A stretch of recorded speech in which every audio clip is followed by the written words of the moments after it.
Comment se comportent généralement les marchés boursiers en fin d'année? Quelles sont vos 3 options pour pouvoir gérer votre portefeuille boursier en cette période de fin annuelle? Et est-ce que Noël et le jour de l'an sont des moments qui sont propices pour plutôt vous relâcher un petit peu en bourse ou plutôt au contraire mettre absolument le paquet? C'est ce qu'on va voir en détail dans cette nouvelle vidéo de suivi hebdo des marchés boursiers. Cette vidéo, je vous rappelle, c'est seulement un extrait de la version complète qui, elle, est réservée aux membres premium de ma formation exclusive Gagner en bourse simplement. Dans cet extrait, on va d'abord couvrir la tendance des marchés actions européens et américains et ensuite on va voir un échantillon des opportunités actions de la 50e semaine de l'année 2018. On arrive à la fin, c'est-à-dire c'est la semaine qui a démarré lundi 10 décembre et qui s'est terminée le mardi 14 décembre. Comme d'habitude, pour vous montrer l'efficacité redoutable de ma méthode, de mes techniques qui sont absolument uniques au monde et qui ne sont pas des outils ou des solutions ou des méthodes repompées à droite, à gauche, comme vous en trouvez beaucoup tout autour de vous. Juste avant, comme d'habitude, cliquez sur le bouton s'abonner pour pouvoir rejoindre les autres traders gagnants abonnés à Bourse Ensemble et pour pouvoir recevoir les prochaines vidéos. Alors avant d'attaquer cette vidéo, n'oubliez pas de récupérer l'indispensable calendrier boursier de Bourse Ensemble 2019 sur le site de Bourse Ensemble. Il y a un lien, c'est une superbe infographie, une image que vous pouvez télécharger au format JPEG ou PDF, je ne me rappelle plus bien. Et vous pouvez ou la garder sur votre bureau ou alors l'imprimer et l'avoir toujours à côté de vous pour pouvoir vérifier quand on rentre en période d'annonce de résultats trimestriels et quand on termine les périodes d'annonce de résultats trimestriels, les jours de clôture, les jours d'ouverture des différents marchés boursiers européens et américains. Voilà, donc tout ça c'est gratuit, donc n'oubliez pas d'aller récupérer ça sur le site de Bourse Ensemble. Je vous remets le lien sous cette vidéo. Alors, les marchés actions européens et américains cette semaine, on a eu une hausse en Europe et une baisse aux États-Unis. Une baisse allant de moins 1,26% pour le S&P 500 à une hausse de plus 0,84% pour le CAC 40. La hausse, encore une fois, elle manque sérieusement de peps. On a des séances de baisse qui restent toujours bien plus nombreuses et bien plus puissantes par rapport aux séances de hausse. Donc on continue de s'enfoncer dans la tendance baissière, il n'y a absolument aucun doute là-dessus. En hebdomadaire, les marchés américains sont toujours en zone orange, c'est-à-dire sans réelle tendance, et ils résistent beaucoup mieux que les marchés européens. L'Europe, elle est en zone rouge en hebdomadaire aussi, c'est-à-dire en tendance baissière. En journalier, vous le voyez sous vos yeux, on est toujours en zone rouge partout, donc en tendance baissière absolument partout. Alors, on commence avec les marchés américains et le Nasdaq comme d'habitude sur une échelle de temps hebdomadaire. Alors, vous voyez que le Nasdaq donc affichait une baisse de moins 0,84% sur la semaine. On continue les baisses. À chaque fois, les rebonds techniques, ils vont pas bien loin, hein. C'est justement le principe d'un rebond technique, une toute petite reprise qui s'arrête assez rapidement et on repart dans la tendance d'origine, c'est-à-dire la tendance baissière. Donc encore beaucoup de volatilité. Vous voyez qu'on a des volumes qui commencent à être en dessous de la moyenne depuis déjà 3-4 semaines. Ça va continuer encore plus pendant les 2-3 prochaines semaines. Et par contre, on a quand même toujours beaucoup de volatilité dans cette période un petit peu. Alors là, ça n'a rien à voir avec la période de fin annuelle. C'est tout simplement parce qu'on a des marchés qui sont volatiles depuis début octobre. Je vais basculer en journalier, hop. Voilà, donc on voit que maintenant qu'on est sur un support avec un dernier creux assez prononcé qu'on avait tracé en début avril 2018. Vous voyez que le Nasdaq évolue maintenant dans une figure d'élargissement baissier. Et donc on a toujours des plus hauts qui sont de plus en plus bas et des plus bas qui sont de plus en plus bas. Ça c'est caractéristique même d'une tendance baissière. Et vous voyez que ces rebonds à chaque fois, on a 4-5 séances de rebonds, ça manque de peps, ça manque de volume et on n'arrive pas à venir redépasser le dernier plus haut. Et au final on repart de plus belle à la baisse. Donc là, je suis plutôt confiant sur une continuation de la tendance baissière plutôt que d'un véritable rebond et un retour à la hausse.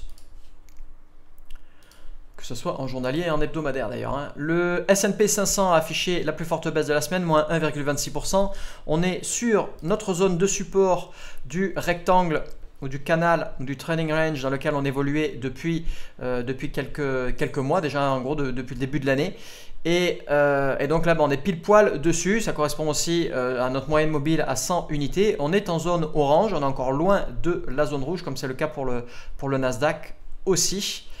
Hop, basculer en journalier pour qu'on retrouve un petit peu le même comportement qu'on a sur le Nasdaq, des plus hauts qui sont de plus en plus bas, des plus bas qui sont de plus en plus bas aussi. Donc c'est caractéristique d'une tendance baissière et c'est sans grande surprise pour la raison pour laquelle on est en zone rouge depuis un bon moment. Voilà, donc là, il faut, sur les marchés américains et encore plus sur les marchés européens qu'on va voir à l'instant, beaucoup plus se focaliser sur les prises de position à la baisse plutôt que sur les prises de position à la hausse. Les marchés européens, eux, ont affiché une hausse cette semaine. Vous allez voir que c'est une hausse qui ne va pas aller bien loin, très probablement. Regardez ce qui se passe depuis, grosso modo, depuis le moment qu'on a enclenché la baisse, c'est-à-dire depuis mi-juin 2018. On évolue aussi dans une figure très léger élargissement avec des plus hauts qui peinent à venir casser les précédents plus hauts et des plus bas, eux, par contre, qui se font plaisir et qui vont toujours plus bas. Donc voilà, on est en zone rouge depuis 5-6 semaines en hebdomadaire, en journalier. Ça fait aussi longtemps, sinon plus. Donc là, on est sur la partie basse de la figure d'élargissement. On va peut-être avoir un petit rebond. De toute façon, on va continuer dans la tendance baissière. Il n'y a absolument aucun doute là-dessus. Le CAC 40, je vais passer rapidement parce que c'est à peu près pareil que sur le marché allemand, même si on évolue dans un canal baissier encore plus pentu, une hausse de 0,84% qui ne va pas aller bien loin très probablement. Et donc, on continue de s'enfoncer dans la zone rouge en hebdomadaire et en journalier. Le FTSE 100 pour le marché britannique qui évolue dans une figure d'élargissement baissière. Donc, on a toujours de plus en plus de volatilité, des oscillations de plus en plus grandes, mais on chute quand même indéniablement et on s'enfonce indéniablement dans la zone rouge. Alors, au niveau des opportunités en ce moment, on est en période de fin d'année, c'est presque toujours la même chose. On a beaucoup moins de volatilité sur les marchés, on a aussi beaucoup moins de volume et on a aussi mécaniquement donc moins d'opportunités qui nous sont retournées par les screeners. Notamment, il y a beaucoup moins de tempêtes, il y a beaucoup moins, que ce soit à la hausse ou à la baisse, on a beaucoup moins de fusées haussières, on a beaucoup moins d'emballements haussiers parce que toujours comme d'habitude, ça manque un petit peu de peps en fin d'année. Alors qu'est-ce que vous devez faire pendant cette période-là, c'est-à-dire grosso modo un petit peu avant Noël et puis un petit peu après le jour de l'an, donc grosso modo pendant une quinzaine de jours, vous avez trois options. Première option, c'est de continuer à opérer sur les marchés financiers comme d'habitude, normalement, sans rien changer. Deuxième option, c'est de prendre moins de positions, donc d'ouvrir beaucoup moins de positions, donc de rester un petit peu plus en liquidité et rester un petit peu plus cash. Troisième option, c'est d'arrêter totalement d'ouvrir de nouvelles positions et donc de rester encore plus en cash, sauf si vous avez déjà ouvert toutes vos positions jusqu'à présent avec le capital disponible. Alors, qu'est-ce que vous devez choisir parmi ces trois options? Vous allez voir que c'est une grande partie aussi une question de préférence et de ce que vous comptez faire en dehors des marchés boursiers à ce moment-là. Donc moi personnellement, si je ne compte pas prendre du bon temps ou des vacances en général, qu'est-ce que je fais? Je favorise plutôt l'option 1, c'est-à-dire de continuer à opérer normalement, même si les marchés ralentissent, même s'il y a moins d'opportunités. Il ne faut évidemment pas forcer les opportunités et baisser vos prétentions et baisser vos critères de sélection. Donc ça, c'est l'option 1 si vous continuez et que vous ne prenez pas vraiment de vacances. Mais par contre, si vous comptez partir en vacances, si vous voulez vous reposer un petit peu ou si vous voulez passer du temps en famille avec les amis, et ce qui est tout à fait normal pour cette période de fin d'année, alors là, dans ces cas-là, la période un petit peu avant Noël et après le jour de l'an est un moment idéal pour faire un petit peu ce break. Dans ce cas-là, je vous recommande bien évidemment la troisième option, c'est-à-dire d'arrêter d'ouvrir totalement de nouvelles positions. Ça ne veut pas nécessairement dire de solder vos positions qui sont déjà ouvertes. Si vous avez normalement placé vos stop loss correctement, vous n'avez pas besoin de solder vos positions et de revenir totalement liquide. Vous avez des protections qui sont en place pour protéger votre capital pendant que vous êtes en vacances et donc vous êtes protégé correctement et vous pouvez partir sereinement en vacances et fêter Noël et jour de l'an de manière sereine. Donc pour ça, je vous renvoie sur la vidéo intitulée « Les 5 précautions incontournables en bourse avant de partir en vacances » pour avoir un petit peu plus de détails comment opérer dans ce cas de figure. Voilà, donc profitez de cette période privilégiée de l'année pour passer du bon temps en famille et pour pouvoir décrocher un petit peu des marchés boursiers. Donc je vous recommande plutôt la solution 3 et partez en vacances ou profitez-en ou au moins décrochez et faites un break. Voilà, cette semaine, on a eu toujours beaucoup plus d'opportunités à la baisse que des opportunités à la hausse. Les opportunités à la baisse aussi étaient de bien meilleure qualité. Donc ne vous trompez pas de sens, je vous rappelle, soyez très majoritairement en ce moment plutôt sur des positions à la baisse plutôt que sur des positions à la hausse. Toujours pour les hausses avec le titre Procter & Gamble, donc PG sur le NYSE. Ce titre, vous allez le retrouver aussi sur d'autres marchés, mais à l'origine, c'est une entreprise américaine donc qui est principalement cotée sur le NYSE, marché américain. Là, on a eu deux signaux cette semaine sur la même séance, le 13 décembre.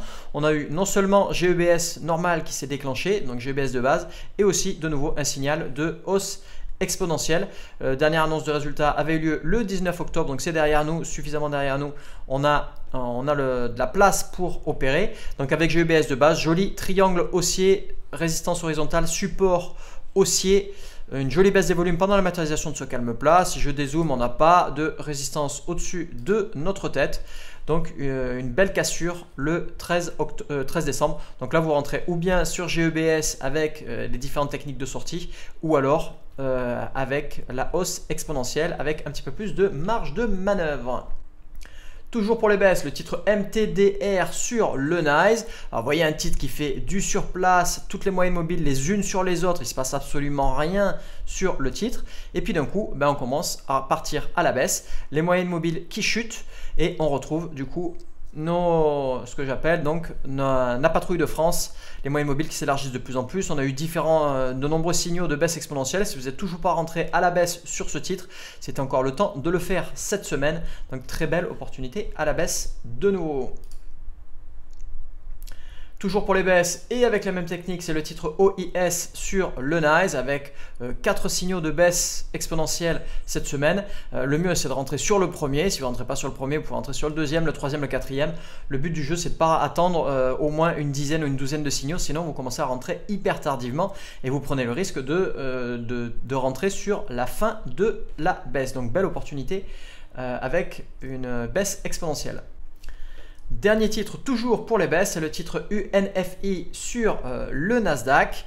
On a eu différents signaux cette semaine. Vous voyez, donc un titre qui fait du surplace, toutes les moyennes mobiles les unes sur les autres. Ça, c'est le calme plat par excellence. On avait un premier signal de baisse le 7 juin. Le titre a un petit peu fait du surplace depuis. Et ensuite, tout s'est fortement accéléré. On a eu plein de signaux qui se sont déclenchés aux alentours de fin juillet. Le titre a continué sa chute derrière. On a eu d'autres signaux de fusée baissière et de baisse exponentielle. Et là, on est en plein dans la baisse exponentielle. Et, vous voyez que tout est en train de s'accélérer de plus en plus. Cette semaine, on a eu de nouveau des signaux. Alors, si vous n'étiez pas rentré fin de semaine dernière avec la fusée baissière du 7 décembre, il y avait un emballement baissier le lendemain et de nouveau des signaux de baisse exponentielle. Donc là, il y a tout qui est bon à prendre, hein. La fusée baissière, l'emballement baissier et les baisses exponentielles par la suite. Alors, pour conclure cette vidéo, les marchés financiers commencent à ralentir. Il y a toujours des opportunités, particulièrement à la baisse, mais les volumes se tarissent. C'est tout à fait normal en cette période de fin d'année. Ça va être comme ça encore pendant 2-3 semaines. Et vers début janvier, ça va commencer à se réaccélérer de nouveau mécaniquement. Donc, ralentissez ou arrêtez-vous même complètement, arrêtez de prendre des nouvelles positions pour profiter des fêtes de fin d'année en famille et entre amis. Et je vous rassure, c'est promis, absolument promis, les marchés boursiers vont revenir juste après et vous n'allez pas rater le trade de votre vie pendant ces périodes de 2-3 semaines, même si vous relâchez complètement le pied. Donc personnellement, moi je vais relâcher le pied, je vais profiter de la vie, je vais profiter de ces moments magiques avec des vacances en Europe, en famille et avec les potes. Et donc je vais être en Angleterre, je vais être en France, je vais être en Provence, je vais être dans les Alpes aussi pour aller skier pendant un moment. Donc si vous voulez me suivre pendant toutes ces aventures, vous pouvez me suivre sur les médias sociaux, n'hésitez pas. Voilà, merci d'avoir regardé cette vidéo en entier. Cliquez sur le bouton j'aime et abonnez-vous pour ne pas rater les prochaines vidéos. Vous pouvez accéder aussi gratuitement à ma formation La Voie rapide en bourse vers l'indépendance financière avec le lien qui se trouve ou bien au-dessus ou bien en dessous de la vidéo. Je vous dis à très bientôt sur Bourse Ensemble et n'oubliez pas, faites partie des traders qui savent faire un véritable break de temps en temps pour pouvoir profiter des bons moments de la vie avec notamment les fêtes de fin d'année parce que les belles opportunités en bourse, de toute façon, il y en aura toujours, il y en aura tout le temps.